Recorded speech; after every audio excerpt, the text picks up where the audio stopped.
మీ business ను develop చేసుకోవాలి అనుకుంటున్నారా? మీ పరపతిని పెంచుకోవాలి అనుకుంటున్నారా? అయితే ఓకే టీవీ ద్వారా L band, aston band ad, scrolling ad, ad with voice overs, logo bug, video ads ద్వారా మీ యాడ్స్ ను పబ్లిష్ చేసుకోండి.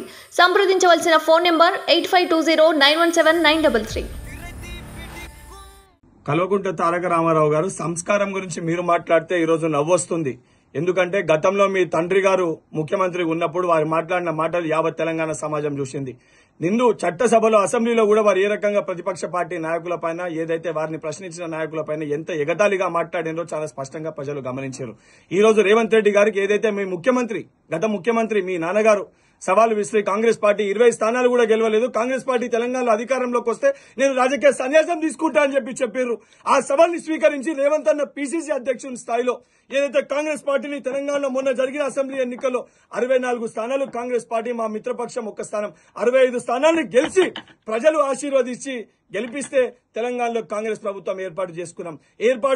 మేము మొట్టమొదటి రోజుకెళ్లే చాలా చిత్తశుద్ధితోటి ఏదైతే ప్రజలకు ఇచ్చిన 6 గ్యారంటీల్ని అమలు చేయాలని చెప్పని పగలు రాత్రి లేకుండా 24 గంటలు రేవంత్ రెడ్డి గారు ప్రజల సంక్షేమం కోసం పనిచేస్తూ ఈ రోజు సెక్రటేరియట్ లో ఎప్పటికప్పుడు ప్రజల్లోకి అందుబాటులో ఉంటారు. ప్రజా దర్బార్ని మేము దర్శనం. ఇది ప్రజాస్వామ్య ఏదైతే ప్రభుత్వం అనే విధంగా ప్రజల సమస్యలు నేరుగా ఏదైతే నాయకులు స్వయంగా చెప్పే విధంగా వారికి చెప్పే విధంగా సమస్యలు పరిష్కరించే విధంగా ఒక కొత్త విధానాన్ని రేవంత్ రెడ్డి గారు తీసుకొని వచ్చారు. మీరు గతంలో ఏదైతే కేసీఆర్ గారు ముఖ్యమంత్రి ఉన్నప్పుడు చేసింది ఏదంటే ఏదైతే దళితుని ముఖ్యమంత్రి చేస్తా అన్నారు చెప్పి మోసం చేశారు. విద్యార్థులకి కేజీ టు పీజీ ఉచిత విద్య అని చెప్పి మోసం చేశారు. యువకులకి 2 లక్షల ఉద్యోగాలని చెప్పి మోసం చేశారు. మైనార్టీలకి 12% రిజర్వేషన్ అని చెప్పి మోసం చేశారు. గిరిజనులకి పోడు భూములు అని చెప్పి మోసం చేశారు. రైతులకు ఏకకాలంలో రుణమాఫీ చేస్తామని చెప్పి మోసం చేశారు. బీసీలకి బీసీ బంధు అని చెప్పి మోసం చేశారు.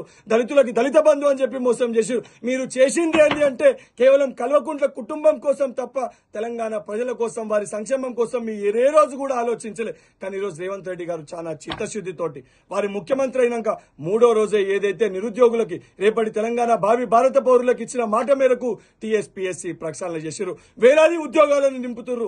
మహిళలకి ఉచిత ట్రాన్స్పోర్ట్ ఫెసిలిటీ ఇచ్చారు. ఏదైతే బడుగు బలహీన వర్గాలకి 500 రూపాయలకి మీరు బీజేపీ పార్టీ అమాంతంగా గ్యాస్ సిలిండర్ ధర పెంచేస్తే 500 రూపాయలకి గ్యాస్ సిలిండర్ ని అందిస్తున్నారు. ఈ రోజు 200 యూనిట్ల ఉచిత కరెంటు కాంగ్రెస్ పార్టీ అందిస్తుంది. 4 గ్యారంటీలు ఈ రోజు మేము ఇంప్లిమెంట్ చేస్తాం.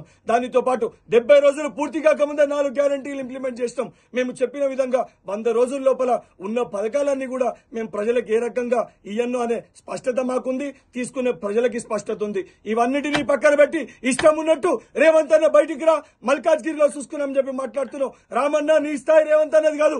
బల్మూరి వెంకట్ నేను ఎమ్మెల్సీ పదవికి రాజీనామా చేసి నేను బరిలో దిగుతా. నువ్వు నీ సిరిసిల్లలో ఎమ్మెల్యే పదవికి రాజీనామా చేసి బరిలో దిగు.